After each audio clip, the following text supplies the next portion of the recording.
Asanti abantu bami tombio more mwesi. Muriega.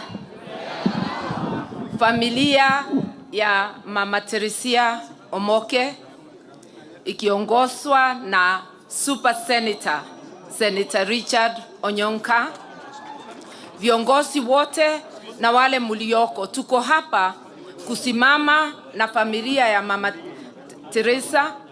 Tunatambua ile kazi alifanya, hata wale hatukuweza kumjua wakati wa uhai wake, tushamjua kwa watoto wake na sana sana Senator Onyonka.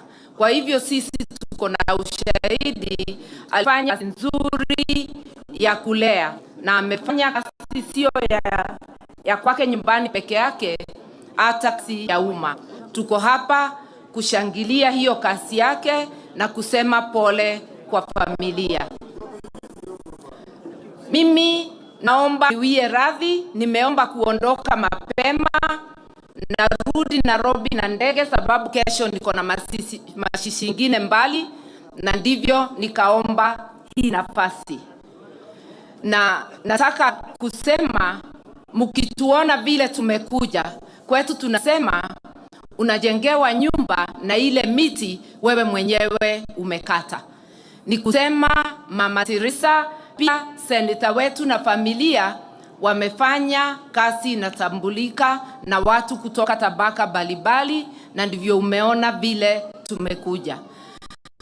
Ningependa kuambia familia, Mungu awape nguvu, muendelee vile mama angependa muendelee.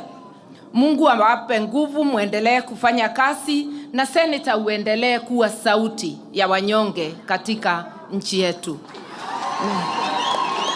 Na wale tuko hapa tunamwahidi kama viongozi ya kwamba tunasikia mwito wenu, sababu bila kuungana hatutaweza kujikomboa. Kwa hivyo tuko wengi, tunatamani viti. Mimi mwenyewe natamani kiti ya urais. Omongi na hawajakalia hiyo kiti, na mimi ndio nasimama kuiuliza. Lakini najua pia ndugu zangu Kalonzo, Matiang'i na wengine wengi hapa wanatamani.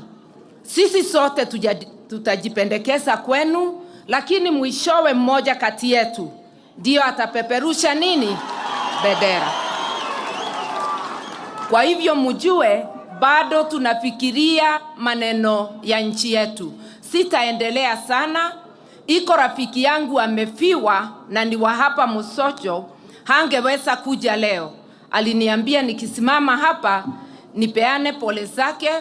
Anaitwa wakili Jane Nyaboke Matoke, na atakuja kumuomba kiti ya ugavana, lakini hiyo ni mambo ya siku ingine. Sasa ningetaka kusema Mungu amweke mama pahali pema. Motigare buya, I'll be back. Asante.